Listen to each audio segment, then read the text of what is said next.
खुली फिजा की ठंडक को महसूस कर लिया तो इस घर की घुटन में सांस लेना मुश्किल हो जाए। जब हमने अपनी मोहब्बत कुर्बान कर ही दी तो ये दुख क्यों हमारा रास्ता काटे? नवाब साहब जैसे लोग अपनी जात से मोहब्बत करते। क्यों तुम बिलाल की जिंदगी से नहीं निकल रही? मनसीब का तुम ये गरूर तो हमारा असास है। तजवीज दिल की तू है। फूफो, देखिए सुमैया ने हमें यानी कि मुझे 2 टांके लगाना सिखाए हैं। मुझे बहुत ही दिलचस्प और आसान लगे, दोनों सीख लिए। हमें माफ कर देना था, हम आपके लिए कुछ नहीं कर सके। ये कैसी बातें कर रही हैं? मगर हमें डर लग रहा है। आप ऐसी बातें मत करें। हम चाहकर भी आपके लिए कुछ नहीं कर सके, हमें माफ कर दीजिएगा। फूफो, आप मत रोइए, मत रोइए, आप मत रोइए। हमने बहुत चाहा कि आपका नसीब तारीक ना हो, आप घुट घुट कर जिंदगी ना गुजारे, लेकिन हमारे चाहने से क्या होता है?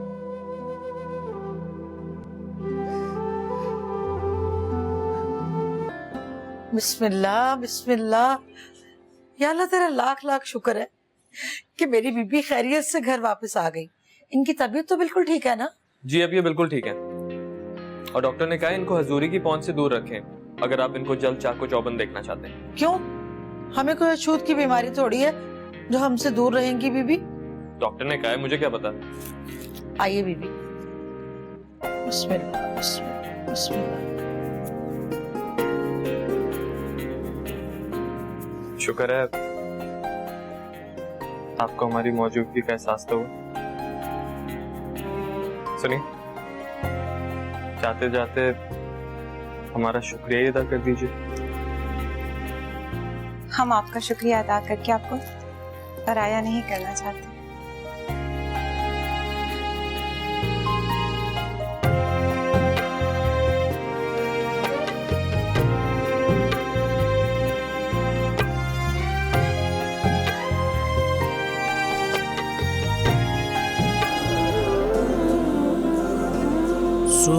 सुबहान है वो खालिक तख्लीक जिसकी तू है। सुबहान है वो खालिक तख्लीक जिसकी तू है। कहते हैं हुस्न उसको तारीफ जिसकी तू है। कर दे फकीर मौला मेरा इश्क बावजू है।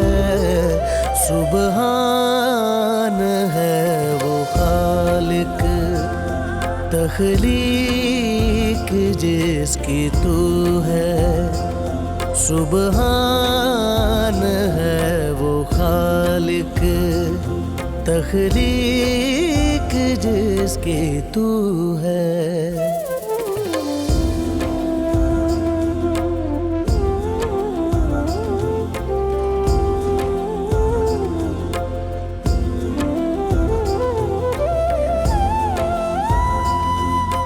आपने मेरा तोहफा कबूल करके मेरे हौसले को कितनी हिम्मत दी है ये मैं आपको बता नहीं सकता। कैसे हिम्मत, कैसा हौसला? एक नवाबजादी से मोहब्बत करने की हिम्मत और उसे पाने के ख्वाब देखने का हौसला। आप कैसी बातें कर रहे हैं? मुझे डर लग रहा है। जब चलने के लिए मोहब्बत का रास्ता चुन ही लिया है तो डर किस बात का? आप इतनी मुश्किल बातें मत करें, मेहरबानी करें। अदन, मैं घर में अब्बा से बात करना चाह रहा हूँ। किस बारे में? मेरे और आपके रिश्ते के बारे में। बात घर में आगे जाएगी तभी तो बढ़ेगी ना। बड़ों तक मतलब? अरे भाई, अब्बा को भेजना है आपके नवाब साहब के पास रिश्ते की बात करने के लिए। दादा जान के पास रिश्ते की बात? क्या हुआ? आप परेशान हो गए? बिलाल, दादाजान कभी इस रिश्ते के लिए नहीं मानेंगे। ये नामुमकिन है, हमारी शादी नहीं हो सकती। ये आप क्या कह रही हैं? हमें भूल जाएं, ये नहीं हो सकता। सुनो, सुबहान है वो खालिक, तख्लीक जिसकी तू है। कहाँ से आ रहे हो? कभी घर में भी बैठ जाया करो। घर में बैठ के क्या करूंगा भाभी? हाँ भाई, घर वाली हो तो घर भी अच्छा लगता है। काफी समझदार हो गई आप भाभी। अब बता भी चुको कि कौन है। मैं तो उसे मिलने के लिए बहुत बेचैन हूँ। भाभी, एक शर्त पे बताऊंगा, वादा करें फिर आप अब्बा से भी बात करेंगे।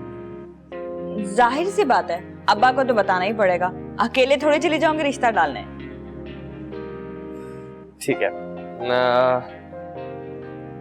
उसका नाम है दुर्योधन, नवाब वकार अहमद की पोती। कैसे हैं आप नवाब साहब? अल्लाह का शुक्र है। आइए। अस्सलाम वालेकुम। वालेकुम अस्सलाम। ये बिलाल हैं, हमारे मुंशी के बेटे हैं। जरा प्लीज ड्राइवर से कहे मेरा सामान निकाल। आइए, आप तो अंदर आए। आइए। आप ये लाइए लाइए। आदाब। हम ज़ेबुन्निसा हैं, नवाब साहब की बेटी। अच्छा, तो आप हो नवाब साहब की बेटी, यहीं रहती हो? मुझे नवाब अनीक अहमद ने बताया तो था आपके बारे में, लेकिन शायद हम भूल गए। लड़की किधर है, जरा उसको तो बुलाएं। हजूरी, जाइए अदन को लेकर आइए।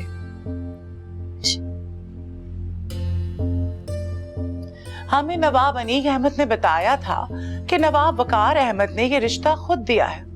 तब हम बड़े हैरान हुए, लेकिन अब समझ आ रहा है कि इन हालात में लड़कियों के रिश्ते होना तो काफी मुश्किल हो जाता है।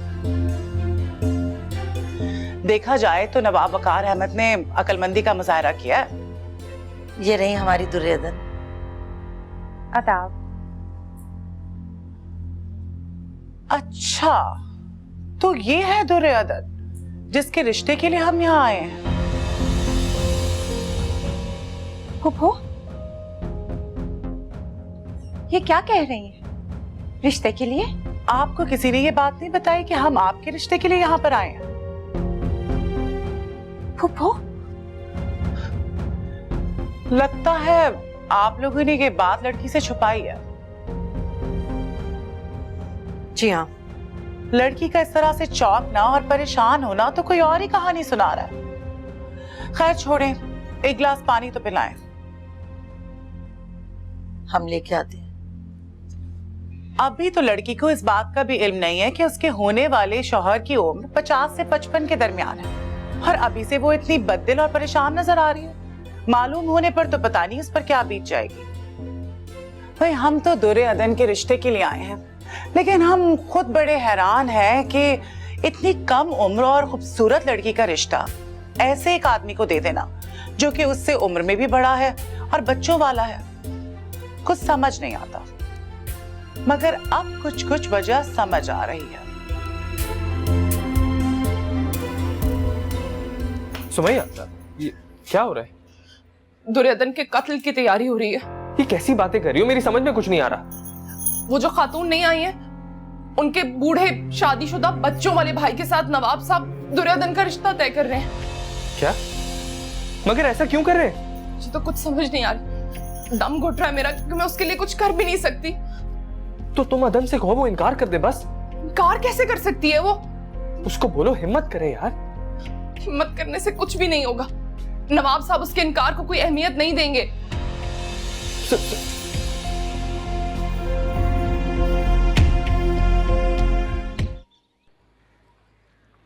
अरे इतनी जल्दी आपने जाने का किस्सा कर लिया, कुछ रोज तो क़याम करती।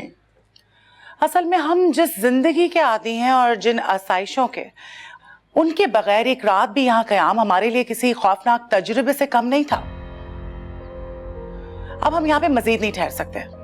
हाँ, बस जमाने के तगय्युरात हैं, वरना हमने भी कहाँ ऐसा कभी सोचा था। बहरहाल हम लड़की को और घर बार को देखने के लिए आए थे, क्योंकि आपको तो पता ही है कि ये सब कुछ देखे बगैर बात आगे नहीं चलाई जा सकती थी। वो हमने देख लिया, अब हम चलते हैं। अल्लाह हाफिज। अरे ये क्या बात कर रही? हम बात तो पक्की हो चुकी है, हमने अनीक अहमद को जुबान दे दी है। वैसे ये औरतें बिना छोटी छोटी बातों को अपनी अना का मसला बना लेती हैं। अब इनके ख्याल में जब तक ये अपनी राय नहीं देंगी बात आगे नहीं बढ़ेगी। भाई बात तो आगे बढ़ चुकी है। अनीक अहमद ने अपने घर की औरतों को बहुत ढील दे रखी है। बीवी हैं तो बदजुबान, बदलिहाज, और बहन खुदसर, मगरूर।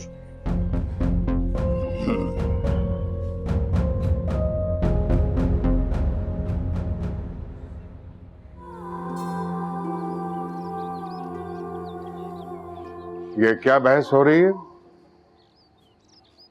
हजूरी, क्या बात है? हमने तुमसे कुछ पूछा है? जी हजूर, वो बीबी खाना नहीं खा रही। क्यों बेटा, आप खाना क्यों नहीं खा रहे? जी नहीं चाह रहा। हजूरी, तुम ये खाना यहाँ रखो और जाओ। जी जी हजूर। आप जाइए। जी हजूर।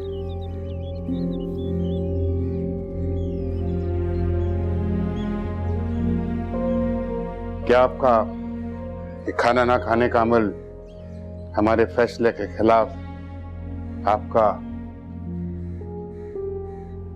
एहतजाज समझें? अनीक अहमद की पहली बीवी ने हमें चैलेंज दिया है। वो कहती हैं कि हमारे घर की कोई औरत जो है वो अनीक अहमद के साथ रह नहीं सकती, और हमने उनसे कहा है कि हमारे घर की औरतें खानदान की लाज निभाना जानती हैं। वो मर तो सकती हैं लेकिन उस दहलीज को जीते जी पार नहीं कर सकती जहां उनकी डोली जाती है। तुम्हें हमारे कहे की लाज निभाना है दुर्योधन। तुमने ये साबित करना है कि जो हमने कहा वो गलत नहीं था। तुमने देखा अनीक अहमद की बहन, उनका मिजाज कुछ सख्त है, और तुमने सुना अनीक अहमद की बेगम जो हैं उनका मिजाज भी काफी तीखा है। तुम्हें बेटा खिदमत से, अताअत से, सब्र से उन सब के दिल जीतने हैं। तुम्हें हमारे खानदान की लाज निभानी है बेटा।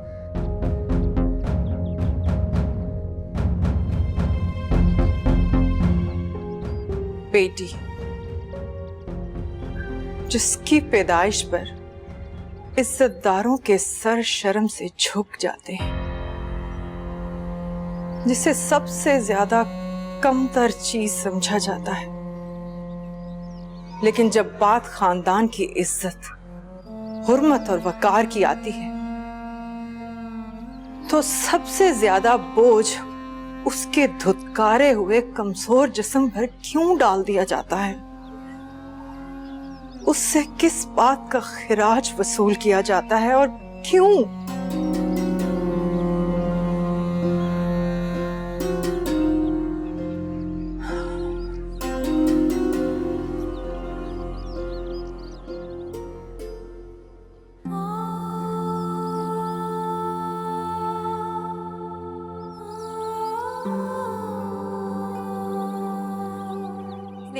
हसूरी, मुंशी साहब की कॉल आई थी। वो बता रहे थे अनीक अहमद साहब ने रिश्ते से इनकार कर दिया, और वो कह रहे हैं कि मैं जवान बच्चियों का बाप हूँ और शादी नहीं कर सकता। या अल्लाह, तेरा लाख लाख शुक्र है मेरे मालिक। बीबी, आज मैं कुछ मीठा पका के ना छोटे बच्चों में मोहल्ले के बांटूंगी। हमें तो यकीन ही नहीं आ रहा। हमारी अदन के बहुत अच्छे नसीब है। कहाँ गए थे? हम कब से फोन लगा रहे हैं। खैरियत तो है ना? मुंशी साहब का फोन नहीं आया? उन्होंने आपको कुछ नहीं बताया? क्या मतलब? क्या नहीं बताया अब्बा ने? मतलब ये कि अदन का रिश्ता तय हो गया। अब आप इस रिश्ते से हाथ मुंह धो रखे। मुझे इस ख्वाब के पूरे होने की अब वैसे भी कोई उम्मीद नहीं है। हाँ तो बंदा अपने औकात के मुताबिक ख्वाब देखे ना, अफसोस तो होगा। नहीं नहीं, ऐसी बात नहीं है। दरअसल क्या बात है अदन, कुछ बोलो भी। दरअसल बात यह है कि रिश्ते से इनकार हो गया है। जान छुटी हमारी। क्या तुम सच कह रही हो? मुंशी साहब की कॉल आई थी। अब वो झूठ तो नहीं कहेंगे ना? वाह, कितनी अच्छी खबर सुनाई है। मैं वहीं आता हूँ, बाकी बातें वहीं आकर करते हैं। ठीक है। तो रतन जी, अब मुझे यकीन हो गया, खुदा ने हमें एक दूसरे के लिए बनाया। तुम्हारे रिश्ते की खबर सुन के जीते जी मर गया था मैं, अब दोबारा जी उठा। हाँ, मेरे लिए भी जैसे दुनिया ही खत्म हो गई थी। अल्लाह से बहुत गिले होने लगे थे हमें, लेकिन अब सब गिले मिट गए। बस अब्बा का आने का इंतजार कर रहा हूँ, फिर उनसे अपनी ख्वाहिश का इजहार करूँ।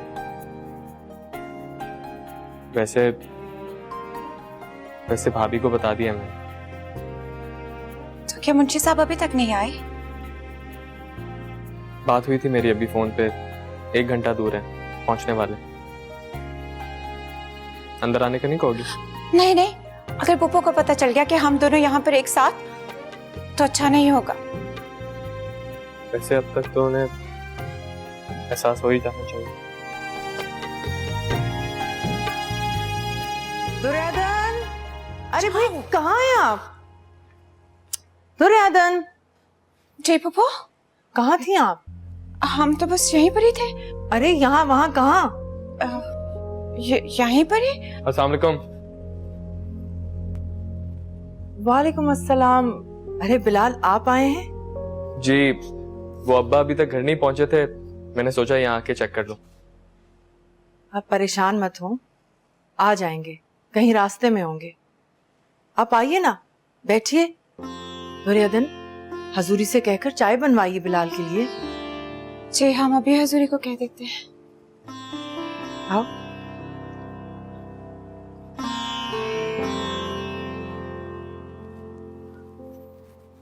दीदी, तबीयत कैसी है आपकी? हम तो बिल्कुल ठीक हैं। हमें तो ऐसे लगता है कि हम कभी बीमार ही नहीं हुए थे। माशाल्लाह। दीदी, वो नवाब साहब से कह के कभी हमारे करीब खाने में भी आइए ना। हम तो कह दें, लेकिन कोई फायदा नहीं है। वो भला हमारी कहाँ सुनेंगे? आप तो आने पर राजी है ना? नवाब साहब को मैं मना ही लूंगा। हमें भला क्या एतराज होगा? फिर ठीक है, तैयारी कर लें, बहुत जल्द लेने आ रहा हूँ आप लोगों को। बिलाल, आपका आना हमें बहुत अच्छा लगता है। हमें ऐसा लगता है कि अगर हमारा कुछ छोटा भाई होता तो शायद बिल्कुल आप जैसा होता। ये सिर्फ आपकी जरा नवाजी है और कुछ भी नहीं। इनकार कर दिया, इकरार करने के बाद इनकार कर दिया। ये कैसे हो सकता है? यानी कि खानदानी लोगों का तो ये शेवा नहीं हुआ करता था। नवाब साहब, अनीक अहमद ने मेरे सामने इनकार किया है। उस वक्त वहां उनकी बहन और उनकी बीवी मौजूद थी। ये हमारी तौहीन है मुंशी साहब, ये हमारी तौहीन है। खुद को संभालिए अप्पा मियाँ, उनकी बात दिल पर मत लीजिए। खुदा ना खास्ता आप बीमार पड़ गए तो हमें कौन संभालेगा? अभी हम इतने कमजोर नहीं हुए कि अनीक अहमद जैसे अहमद की बात को अपने दिल पर ले लें। मैं तो कहता हूँ नवाब साहब, हमारी बीवी का नसीब बहुत अच्छा था। जो वक्त से पहले पता चल गया, उनका दोगलापन खुल गया। मुंशी साहब, अभी हम आराम करना चाहते हैं। बहुत बेहतर नवाब साहब। आता हूं।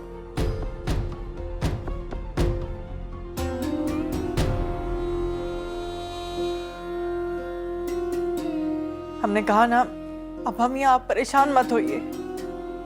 परेशान कौन हो रहा है? हम तो सिर्फ ये देख रहे हैं कि गुर्बत ने हमें किस कदर हल्का कर दिया है। आज का दौर लानत हो उस पर, यानी कि हस्ब नस्ब की कोई कदर कीमत ही नहीं है। शराफत का मेयार सिर्फ दौलत है, और अब हमारे पास अगर दौलत नहीं रही तो अपने पराए सब जो हैं वो मुंह को आ रहे हैं। कभी पैसा भी शराफत का बदल हो सकता है। अब्बा मियाँ, आप आइए, यहाँ आराम से बैठिए।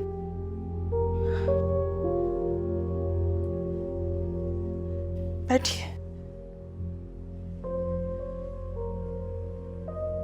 हम आपके लिए पानी लेकर आते हैं।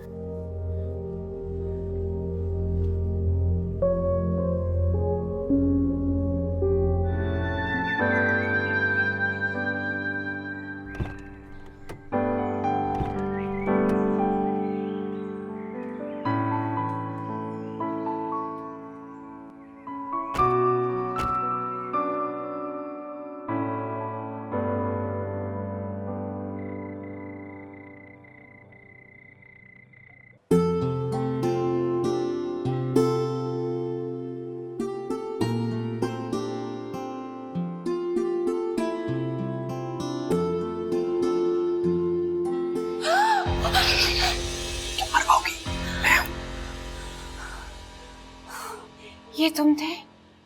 जान निकाल दी हमारी। आओ चलो ना, बाहर लॉन में बैठते हैं। नहीं नहीं, लॉन में नहीं, किसी ने देख लिया तो बहुत बुरा होगा। चलो फिर मेरे कमरे में। हाय अल्लाह, लगता है बिल्कुल ही पागल हो गए आप। मैं साथ हूँ, अब हर खौफ को अपने दिल से निकाल दो। आप पे भरोसा है तो इसीलिए कमरे से निकल के आधी रात को आपके पास आ गए। पता है, मैंने अब्बा को ये बता दिया कि मैं एक लड़की को पसंद करता हूँ। बस अब तुम्हारा नाम बताना बाकी, और कुछ ही दिनों में ये मरहला भी तय कर लूंगा। हम चलते हैं, हमें डर लग रहा है। दादा ने देख लिया तो बहुत बुरा होगा।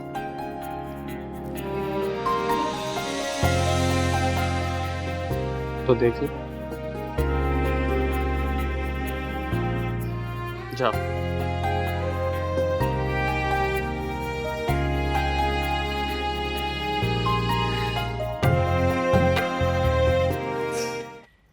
अब्बा, आओ आओ जमीला, बैठो। अरे भाई, मेहमानों की खातिर तवाज़ो तो अच्छी तरह से हो रही है ना, कोई शिकायत का मौका नहीं देना बेटा।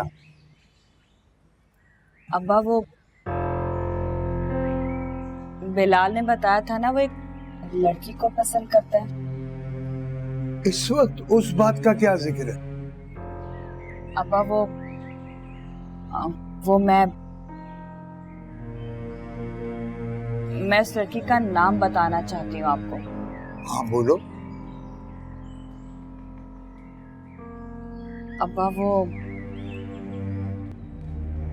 नवाब साहब की पोती दुर्योधन है।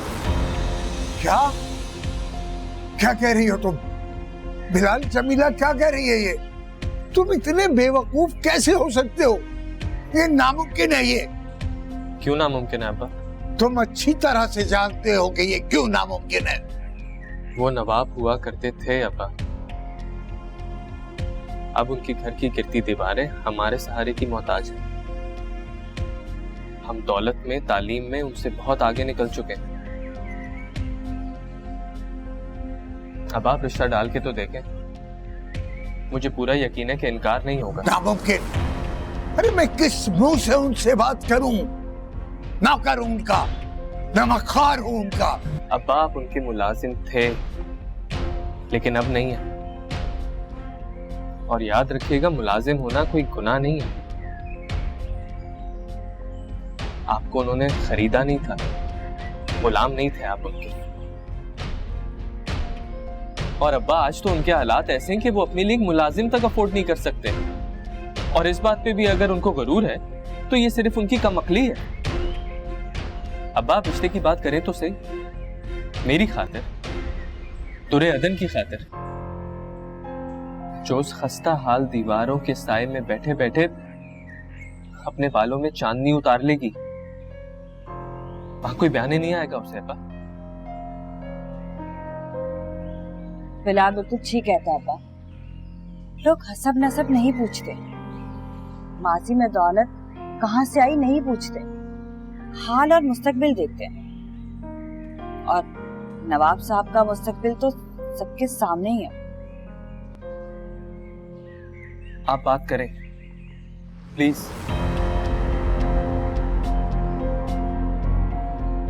जी अब्बा, बात करने में क्या हर्ज है?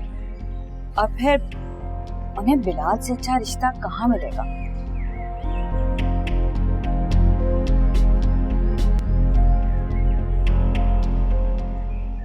आप यहाँ आकर खुश तो है ना? हाँ भाई, बस खुश हैं, लेकिन हम इधर बस 2 दिन से ज्यादा नहीं रह पाएंगे। सरकार की इसे आप अपना ही घर समझिए। जब चाहे यहाँ आए और जितने दिन चाहे यहाँ रहे। खुश रहो मुंशी, तुमने अपना नमक हलाल किया है। नवाब साहब, एक गुजारिश करनी थी आपसे। हाँ पूछो। नवाब साहब, आप मेरे बेटे बिलाल के तो जानते ही होंगे। हाँ बिल्कुल जानते हैं। माशाल्लाह वो तालीम याफ्ता, मुअद्दब और अच्छा लड़का है।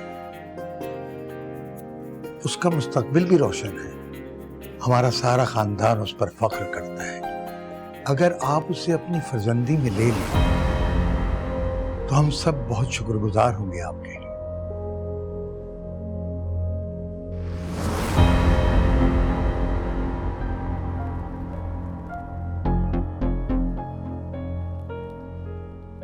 हम तुम्हारी बात समझे नहीं मुंशी। नवाब साहब, अब जमाना बदल गया है। अब हर इंसान बराबर का समझे जाने लगा है। तालीम याफ्ता इंसान की ज्यादा कदर होती है, इज्जत होती है। और फिर मेरा बेटा बिलाल भी आला तालीम याफ्ता है। इसी भरोसे पर मैंने दुर्रे अदन बीबी के रिश्ते की बात, अगर वो मेरी बहू बन जाए तो।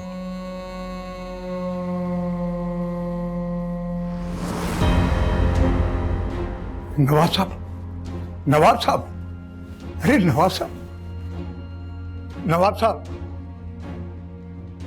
ज़ेबुन साहब, दुर्योधन। नवाब साहब। जी अब्बा मियां।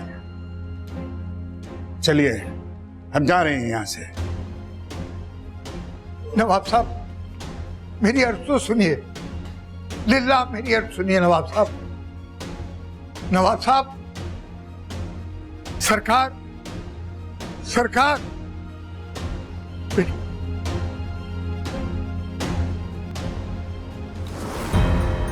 अब्बा मियां,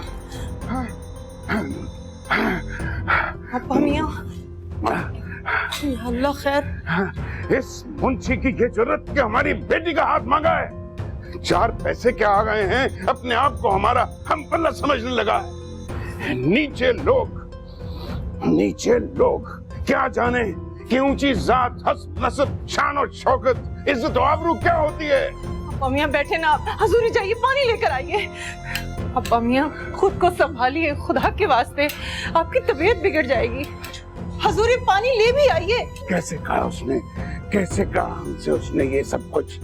दूर ले जाइए इस गिलास को। इस पानी से हमारे अंदर की आग जो है वो नहीं बुझ सकती। इतनी बेइज्जती हम तसव्वुर भी नहीं कर सकते थे। हम तसव्वुर भी नहीं कर सकते थे कि इतनी बेइज्जती होगी हमारी। या अल्लाह खैर, ये दिन भी देखना था हमने। अरे वो कमबख्त अगर नवाब साहब की खातिर तवाज़ु नहीं कर सकता था, मेहमानदारी नहीं निभा सकता था, तो वो लेकर ही क्यों गया नवाब साहब को? हजूरी आप जाइए। जी जाते हैं। ज़ेब, जी अब्बा मियां। ज़ेब, जी इस बात को अब यहीं दफन कर दो। आप बैठिए ना। इतनी बेइज्जती खुदाया, उसने ऐसी बात करने की जुर्रत कैसे की जुर्रत। कैसे कह दिया। वक्त बदल गया अब्बा मियाँ, लोगों ने भी नए तकाजों को कबूल कर लिया है और हमें लगता है हमें भी नए दौर में जीना सीख लेना चाहिए अब।